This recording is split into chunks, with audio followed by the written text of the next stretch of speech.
నమస్కారం. సిటీ న్యూస్కి స్వాగతం. నేను వి రామచంద్. కర్నూలు నగరంలో ప్రజలు నూతన సంవత్సర వేడుకలను ట్రాఫిక్ నిబంధనలను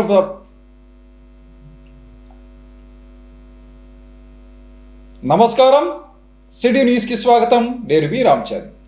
కర్నూలు నగరంలో ప్రజలు నూతన సంవత్సర వేడుకలను ట్రాఫిక్ నిబంధనలను పాటిస్తూ ప్రశాంత వాతావరణంలో జరుపుకోవాలని ట్రాఫిక్ సిఐ మన్సూరుద్దీన్ సూచించారు.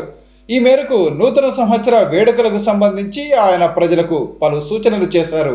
నగరంలోని తన కార్యాలయంలో కర్నూలు నగర ట్రాఫిక్ సిఐ మన్సూరుద్దీన్ సిటీ న్యూస్తో మాట్లాడుతూ నగరంలో ప్రజలు నూతన సంవత్సర వేడుకలను ట్రాఫిక్ మీద నిబంధనలను తప్పకుండా పాటించి ప్రశాంత వాతావరణంలో జరుపుకోవాలని తెలిపారు. నూతన సంవత్సర వేడుకల సందర్భంగా ట్రాఫిక్ నిబంధనలను ఉల్లంఘించే వారిపై చట్ట ప్రకారం చర్యలు తీసుకుంటామని వెల్లడించారు. నూతన సంవత్సర వేడుకల నేపథ్యంలో ఎవరైనా మద్యం సేవించి వాహనాలు నడిపితే మోటార్ వెహికల్ చట్టం ప్రకారం చర్యలు తీసుకుంటామని వివరించారు.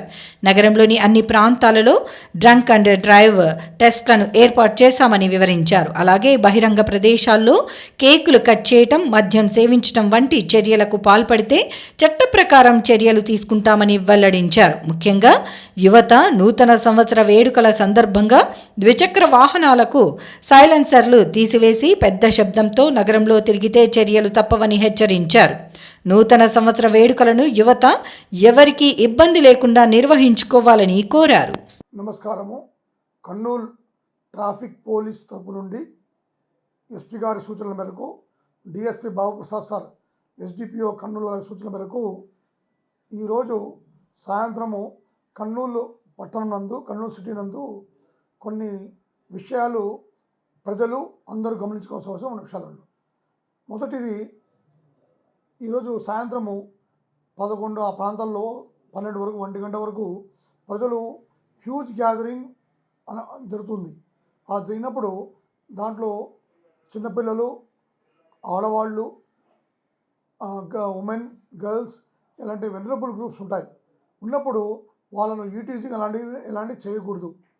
ఎందుకంటే కామెంట్ చేసినప్పుడు అది వేరే రకంగా వెళ్తుంది. రెండో పాయింట్ వచ్చి మత్తు మందు అంటే ఇంటాక్సికేషన్ అంటే మత్తు పానీయాలు సేవించి ఎవరైనా కానీ వాహనాలు నడపడము చట్టపరంగా అది నేరము. రాయలసీమ నుంచి కరవును శాశ్వతంగా పారదోలేందుకు 80,000 కోట్లతో గోదావరి బానకచెర్ల అనుసంధానం ప్రాజెక్టుకు రాష్ట్ర ముఖ్యమంత్రి నారా చంద్రబాబు నాయుడు శ్రీకారం చుట్టడం అభినందనీయమని టీడీపీ జిల్లా అధ్యక్షుడు తిక్కారెడ్డి తెలిపారు. ఈ మేరకు జిల్లా తెలుగుదేశం పార్టీ కార్యాలయంలో ఆయన టీడీపీ నేతలతో కలిసి మీడియా సమావేశం నిర్వహించారు. నగరంలోని జిల్లా తెలుగుదేశం పార్టీ కార్యాలయంలో జరిగిన విలేకరుల సమావేశంలో టీడీపీ జిల్లా అధ్యక్షుడు తిక్కారెడ్డి మాట్లాడుతూ రాయలసీమ కరువును పూర్తిగా పారద్రోలేందుకు వీలుగా రాష్ట్ర ముఖ్యమంత్రి నారా చంద్రబాబు నాయుడు 80,000 కోట్లతో గోదావరి బనకచెర్ల అనుసంధానానికి ఆలోచన చేయటం అభినందనీయమని వెల్లడించారు. నదుల అనుసంధానం విషయంలో దేశంలోని అన్ని రాష్ట్రాలకు రాష్ట్ర ముఖ్యమంత్రి నారా చంద్రబాబు నాయుడు ఆదర్శప్రాయంగా నిలుస్తున్నాడని అన్నారు. తనకున్న మేధస్సుతో రాష్ట్ర ముఖ్యమంత్రి నారా చంద్రబాబు నాయుడు నదుల అనుసంధానం ద్వారా రాష్ట్రంలోని అన్ని ప్రాంతాలకు సాగు, తాగునీరు అందించేందుకు కృషి చేస్తున్నారని వివరించారు. రాష్ట్ర ప్రజలు కూటమి ప్రభుత్వంపై పెట్టుకున్న నమ్మకాన్ని వమ్ము చేయకుండా ముఖ్యమంత్రి నారా చంద్రబాబు నాయుడు తన పరిపాలనా దక్షతతో ఇలాంటి కార్యక్రమాలకు శ్రీకారం చుట్టడం పట్ల సర్వత్రా హర్షం వ్యక్తం అవుతోందని వివరించారు. విలేకరుల సమావేశంలో టీడీపీ నాయకులు వై నాగేశ్వరరావు యాదవ్, ఆకిపోగు ప్రభాకర్, నాగరాజు యాదవ్, నంద్యాల నాగేంద్ర తదితరులు పాల్గొన్నారు. అందరికీ నమస్కారం. నూతన సంవత్సరంగా తెలుగుదేశం పార్టీ జాతీయ అధ్యక్షుడు మన ముఖ్యమంత్రి రాయలసీమ రైతాంగాన్ని అందరికీ, రాయలసీమలో పెట్టబోతున్నటువంటి ప్రాజెక్టులు అందరికీ దాదాపు 80,000 నుంచి 90,000 కోట్లతో గోదావరి టు బనకచెర్ల ఈ ప్రాజెక్టు ఎవరు ఊహించినటువంటిది. చంద్రబాబు గారు తన మేధోశక్తితో ఈరోజు ఈ ప్రాజెక్టుని అంటే గోదావరి నుంచి ఎక్కడ కృష్ణ, ఎక్కడ తుంగభద్ర, ఎక్కడ రాయలసీమ దీన్ని అనుసంధానం చేసి ఈరోజు తాగడానికి నీళ్ళు అయితేనేమి, వ్యవసాయానికి నీళ్ళు అయితేనేమి, కొత్త ప్రాజెక్టులు వచ్చేదానికి నీళ్ళు అవసరమైతేనేమి ఈరోజు చంద్రబాబు నాయుడు ఒక అపర భగీరథుడుగా ఈ రాష్ట్రానికి, ఈ దేశంలో కూడా ఇలా చేయవచ్చు అని చెప్పి ఒక మోడల్గా నిలబడబోతున్నాడు చంద్రబాబు నాయుడు గారికి ప్రత్యేక ధన్యవాదాలు. మేము అనుకున్నాం మా కర్నూలు జిల్లాకి లేక మా రాయలసీమకి చంద్రబాబు నాయుడు వస్తే జగన్ ఏం చేయలేదు, అసలు జలాలకు సంబంధించి తాగునీళ్ళు కానీ వ్యవసాయం కానీ కరెంట్ కానీ ఏమి చేయలేదు, చంద్రబాబు నాయుడు వస్తే ఇది ఏదో ఒకటి జరుగుతుంది మంచి అని చెప్పి ప్రజలు నమ్మి ఓట్లేస్తే ఈరోజు ఆ నమ్మకాన్ని ఒమ్ము చేయకుండా 6 నెలల కాలంలోనే ఈరోజు ఇంత పెద్ద ప్రాజెక్టుని ప్రపంచ బ్యాంకులు అయితేనేమి లేక కేంద్ర ప్రభుత్వం అయితేనేమి ప్రైవేట్ భాగస్వామ్యం అయితేనేమి ఇంత ప్రాజెక్టు తీసుకొస్తాడని చెప్పి మేము కలలో కూడా ఊహించినటువంటిది ఈ ప్రాజెక్టు.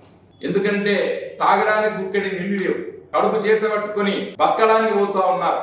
రాయలసీమలో చాలా గ్రామాలు వలసలు రైతన్నలు ఈరోజు అప్పుల బాధ తట్టుకోలేక ఈరోజు ఆత్మహత్యలు చేసుకుంటున్నారు.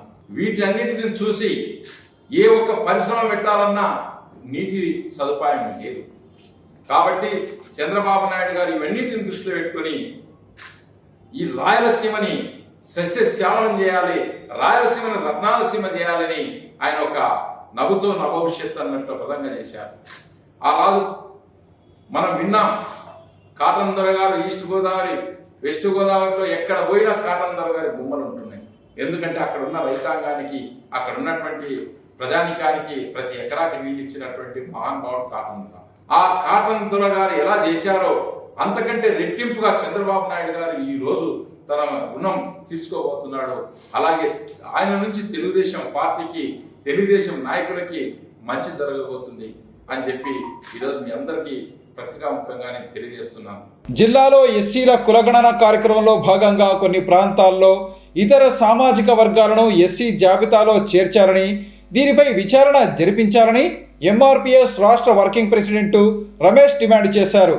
ఎస్సీ జాబితాలో నుంచి ఇతర సామాజిక వర్గాల వారిని తొలగించకపోతే ఆందోళన కార్యక్రమాలు చేపడతామని ఆయన తెలిపారు. నగరంలో జరిగిన కార్యక్రమంలో ఎంఆర్పీఎస్ రాష్ట్ర వర్కింగ్ ప్రెసిడెంట్ టిఎం రమేష్ మాట్లాడుతూ జిల్లాలో జరుగుతున్న ఎస్సీ కుల గణనలో భాగంగా కొన్ని ప్రాంతాలలో ఎస్సీ సామాజిక వర్గంలో ఇతర సామాజిక వర్గాల ప్రజలను అధికారులు చేర్చారని, దీనిపై విచారణ జరిపించాలని డిమాండ్ చేశారు. ఎస్సీ వర్గీకరణకు సంబంధించి రాష్ట్ర ప్రభుత్వం ఏర్పాటు చేసిన ఏకసభ్య కమిషన్ సూచనల నేపథ్యంలో రాష్ట్ర ప్రభుత్వం ఎస్సీల కుల గణన కార్యక్రమానికి శ్రీకారం చుట్టిందని చెప్పారు. ఈ నేపథ్యంలో జిల్లాలోని చాలా ప్రాంతాల్లో ఎస్సీ జాబితాలో ఇతర సామాజిక వర్గాలకు చెందిన ప్రజలను అధికారులు చేర్చారని తెలిపారు. దీనివల్ల ఎస్సీ సామాజిక వర్గం తీవ్రంగా నష్టపోతోందని వెల్లడించారు. ఈ అంశంపై జిల్లా కలెక్టర్ అవసరమైన చర్యలు తీసుకుని విచారణ జరిపించి ఇతర సామాజిక వర్గాల పేర్లను వెంటనే తొలగించాలని, లేదంటే ఆందోళన కార్యక్రమాలను చేపడతామని వెల్లడించారు.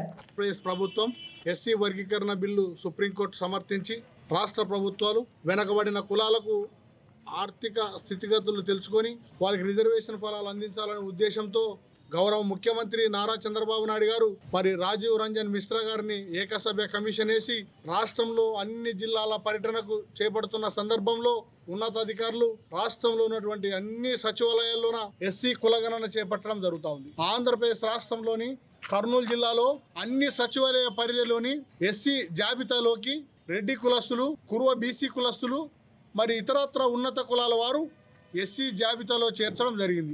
మాదిగలు దశాబ్దాల కాలంగా విద్య, ఉద్యోగ, ఉపాధి, ఆర్థిక సంక్షేమ, రాజకీయ రంగాల్లో సామాజిక న్యాయం లేక వెనుకబాటుతనానికి గురవుతూ కుల వివక్ష అంటరానితనంతో సామాజిక న్యాయం లేక నిత్యం వెట్టి శాఖరికి గురవుతున్నటువంటి మా జాతి ప్రజల అభివృద్ధి కోసం 30 సంవత్సరాలుగా మాదిగలు మరి ప్రజాస్వామ్యంలో ఉద్యమం చేపట్టి రాష్ట్ర కేంద్ర ప్రభుత్వాలపై పోరాటాలు చేసి మాది ఉపకులాలకు రిజర్వేషన్ ఫలాలు అందాలనే ఉద్దేశంతో ఉద్యమం చేపడితే మా ఉద్యమాన్ని గుర్తించిన రాష్ట్ర కేంద్ర ప్రభుత్వాలు, సుప్రీంకోర్టులు మరి ఎస్సీ వర్గీకరణ సమర్థించి ఎస్సీ వర్గీకరణ బిల్లు చేపట్టాలనే ఉద్దేశంతో ఏకసభ్య కమిషను మరి ఈరోజు కులగణన చేపడతా ఉంటే మరి అధికారులు ఎస్సీ జాబితాను ఎస్సీలనే చేర్చి వారికి సమగ్ర న్యాయం చేపట్టకుండా ఎస్సీ జాబితాలో మరి బీసీ కులస్తులను, కురో కులస్తులను, రెడ్డి కులస్తులను చేర్చి మాదిగలకు కానీ షెడ్యూల్ కులాలకు అన్యాయం చేయడం ఇది దుర్మార్గం. ప్రజా సమస్యల పరిష్కార వేదికలో ప్రజలు ఇచ్చిన వినతి పత్రాలను వీలైనంత త్వరగా పరిష్కరించి వారికి న్యాయం చేయాలని జిల్లా కలెక్టర్ రంజిత్ బాషా అధికారులను ఆదేశించారు. ఈ మేరకు సునియన ఆడిటోరియంలో సోమవారం ప్రజల నుంచి వినతి పత్రాలను స్వీకరించారు. నగరంలోని జిల్లా కలెక్టరేట్లో ఉన్న సునైన ఆడిటోరియంలో ప్రజా సమస్యల పరిష్కార వేదిక కార్యక్రమం ద్వారా జిల్లా కలెక్టర్ రంజిత్ బాషా ప్రజల నుంచి వినతులను స్వీకరించారు. ఫిర్యాదుల స్వీకరణ అనంతరం జిల్లా కలెక్టర్ ఫిర్యాదుల పరిష్కారంపై అధికారులతో సమీక్షించారు. పీజీఆర్ఎస్ లాగిన్లో వచ్చిన అర్జీలను చూడటంలో జాప్యం చేయకూడదని కలెక్టర్ అధికారులను ఆదేశించారు. పీజీఆర్ఎస్కు సంబంధించి సోమవారం వచ్చే అర్జీలే కాకుండా సీఎంఓ నుండి డిప్యూటీ సీఎం, మంత్రులు తదితర మార్గాల ద్వారా దరఖాస్తులు వస్తున్నాయని వాటన్నింటినీ ప్రాధాన్యత వారీగా వేగవంతంగా పరిష్కరించాలని కలెక్టర్ అధికారులను ఆదేశించారు. లాగిన్లో దరఖాస్తులను చూడని అధికారుల గురించి సమీక్షిస్తూ ఎటిటివ్ వ్యూ అర్జీలు కృష్ణగిరి తహసీల్దార్ లాగిన్లో 19, ఓర్వకల్లు తహసీల్దార్ లాగిన్లో 11, కౌతాలం మండల సర్వేయర్ లాగిన్లో 10, మున్సిపల్ కమిషనర్ కర్నూలు లాగిన్లో 8, కర్నూలు అర్బన్ తహసీల్దార్ లాగిన్లో 6, మండల సర్వేయర్ కృష్ణగిరి లాగిన్లో 5, జాయింట్ కలెక్టర్ లాగిన్లో 3, మండల సర్వేయర్ గోనెగండ్ల లాగిన్లో 3, కార్మిక శాఖ లాగిన్లో 2, మండల సర్వేయర్ ఓర్వకల్లు లాగిన్లో 2, మండల సర్వేయర్ తుగ్గలి లాగిన్లో 2, కర్నూలు తహసీల్దార్ లాగిన్లో 2 పెండింగ్లో ఉన్నాయని వాటిని వెంటనే ఓపెన్ చేసి చూసి త్వరితగతిన పరిష్కరించాలని కలెక్టర్ ఆదేశించారు. రెవెన్యూ సదస్సులో 6,875 అర్జీలు రాగా 878 మాత్రమే పరిష్కారం అయ్యాయని, అర్జీలను వేగవంతంగా పరిష్కరించాలని కలెక్టర్ తహసీల్దార్లను ఆదేశించారు. హొళగుంద మండలంలో 222 దరఖాస్తులు రాగా 10 మాత్రమే పరిష్కారం అయ్యాయని, హాలహర్వి మండలంలో ఎన్ని దరఖాస్తులు వచ్చాయో కూడా తహసీల్దార్కు తెలియని పరిస్థితుల్లో ఉన్నారని జిల్లా కలెక్టర్ అసంతృప్తి వ్యక్తం చేశారు. అలాగే పెద్ద కడుబూరు, మద్దికెర, సి బెలగల్, దేవనకొండ, మంత్రాలయం, పత్తికొండ, కౌతాలం, నందవరం, గూడూరు, చిప్పగిరి మండలాలలో కూడా చాలా తక్కువ శాతం పరిష్కారం అయ్యాయని, అర్జీలను చివరి దాకా అలాగే ఉంచుకోకూడదని, ఎప్పటికప్పుడు పరిష్కరించేలా తగిన చర్యలు తీసుకోవాలని కలెక్టర్ తహసీల్దార్లను ఆదేశించారు. రీఓపెన్ కేసులకు సంబంధించి పత్తికొండ ఆర్డీఓ లాగిన్లో 6, ఆర్జీఓ కర్నూలు లాగిన్లో 5, సబ్ కలెక్టర్ ఆదోని లాగిన్లో 5, ఈఓపీఆర్డీ పంచాయతీరాజ్ లాగిన్లో 5, జాయింట్ కలెక్టర్ లాగిన్లో 3, డిఐజీ లాగిన్లో 2, పత్తికొండ జీఈ హౌసింగ్ లాగిన్లో 2 పెండింగ్లో ఉన్నాయని వాటిని సరైన రీతిలో పరిష్కరించాలని కలెక్టర్ ఆదేశించారు. సీఎం గ్రీవెన్స్కు సంబంధించి కర్నూలు ఆర్డీఓ వద్ద 7, సబ్ కలెక్టర్ ఆదోని వద్ద 7, పత్తికొండ ఆర్డీఓ వద్ద 5, AO collectorate, DFO, DPO, housing, ICDS, సమగ్ర శిక్ష, డిఆర్డీఏ, బీసీ సంక్షేమ శాఖ, మండల సర్వేయర్, హాలహర్వి, జిల్లా ఖజానా శాఖ వద్ద ఒక్కొక్క దరఖాస్తు పెండింగ్లో ఉన్నాయని, వీటి పరిష్కారాన్ని త్వరితగతిన పూర్తి చేయాలని అన్నారు. MSME survey, missing citizens, PACS survey లాంటి 4-5 అంశాలపై ఎంపీడీఓలతో ప్రతిరోజు పనుల సమీక్ష చేయాలని జిల్లా పరిషత్ సీఈఓను కలెక్టర్ ఆదేశించారు. అదేవిధంగా ప్రైమరీ అగ్రికల్చర్ కోఆపరేటివ్ సొసైటీలకు సంబంధించి ఈకేవైసీని త్వరితగతిన పూర్తి చేయాలని, మంత్రాలయం, తుగ్గలి మండలాలు వెనకబడి ఉన్నాయని, డిసెంబర్ 31వ తేదీలోపు ఈకేవైసీ పూర్తి చేయాలని కలెక్టర్ ఎంపీడీఓలను ఆదేశించారు. సమావేశంలో joint collector doctor B Navya, assistant collector Challa Kalyani, DRO C Venkata Narayanamma, special deputy collector Chiranjeevi, Kondaiah, జిల్లా అధికారులు పాల్గొన్నారు. పోలీసు నియామక ప్రక్రియలో భాగంగా ఉమ్మడి కర్నూలు జిల్లాకు సంబంధించి రాత పరీక్షలో అర్హత సాధించిన అభ్యర్థులకు ఏపీఎస్పీ 2వ బెటాలియన్లో దేహదారుఢ్య పరీక్షలు 2వ రోజు కొనసాగాయి. ఇందుకు సంబంధించి 266 మంది అభ్యర్థులు బయోమెట్రిక్కు హాజరయ్యారు. పోలీసు నియామక ప్రక్రియలో భాగంగా ఉమ్మడి కర్నూలు జిల్లాకు సంబంధించి కానిస్టేబుల్ ఉద్యోగాల ప్రాథమిక రాత పరీక్షలు అర్హత సాధించిన అభ్యర్థులకు కర్నూలు ఏపీఎస్పీ 2వ బెటాలియన్లో 2వ రోజు దేహదారుఢ్య పరీక్షలు ప్రశాంతంగా కొనసాగుతున్నాయి. ఈ దేహదారుఢ్య పరీక్షలను జిల్లా ఎస్పీ బిందు మాధవ్ స్వయంగా దగ్గరుండి పర్యవేక్షిస్తున్నారు. పోలీస్ కానిస్టేబుల్ నియామకానికి సంబంధించి ఈరోజు 600 మంది అభ్యర్థులను దేహదారుఢ్య పరీక్షలకు పిలిచారు. ఇందులో 266 మంది అభ్యర్థులు బయోమెట్రిక్కు హాజరయ్యారు. వీరికి సర్టిఫికేట్స్ వెరిఫికేషన్ తర్వాత ఎత్తు, ఛాతీ వంటి ఫిజికల్ మెజర్మెంట్ టెస్టులు నిర్వహించారు. అనంతరం వీరందరికీ ఫిజికల్ ఎఫిషియన్సీ టెస్టులో భాగంగా 1600 మీటర్ల పరుగు, 100 మీటర్ల పరుగు, లాంగ్ జంప్ పరీక్షలు నిర్వహించారు. ఆంధ్రప్రదేశ్ పోలీస్ విభాగంలో కానిస్టేబుల్ రిక్రూట్మెంట్ కోసం state level police recruitment board notification ఇచ్చి ప్రిలిమినరీ ఎగ్జామ్ కండక్ట్ చేయడం జరిగింది. దానిలో భాగంగా ప్రిలిమినరీ ఎగ్జామ్ క్వాలిఫై అయిన తర్వాత పిఎంటీ మరియు PET physical measurement test and physical efficiency test కోసం ఇవాళ ఎంపిక స్టార్ట్ చేయడం జరిగింది. ఈ పిఎంటీ మరియు పీఈటీకి కర్నూలు డిస్టిక్లో 10,143 మంది పార్టిసిపేట్ చేస్తున్నారు. దీనిలో రోజుకు 600 మంది చొప్పున ఈ రోజు నుంచి 30 డిసెంబర్ 2024 నుంచి ఫిబ్రవరి 1 2025 వరకు షెడ్యూల్ ఇవ్వడం జరిగింది. దీనిలో ఎవరైనా యాబ్సెంట్ అయితే చివరి రోజున కానీ ఆ తర్వాత రోజున కానీ వాళ్ళకి అవకాశం కల్పించడానికి కూడా వెసులుబాటు కల్పించడం జరిగింది. దీని నిమిత్తం 200 మంది పోలీస్ సిబ్బందితో ఇక్కడ బందోబస్తు నిర్వహించి వీళ్ళ ఎగ్జామ్ అంతా పీస్ఫుల్గా జరిగేలాగా అన్ని చర్యలు తీసుకోవడం జరిగింది. ఇవి ఈనాటి సిటీ న్యూస్. తిరిగి రేపు ప్రసారం అయ్యే సిటీ న్యూస్లో మళ్ళీ కలుసుకుందాం. అంతవరకు సెలవు. నమస్కారం.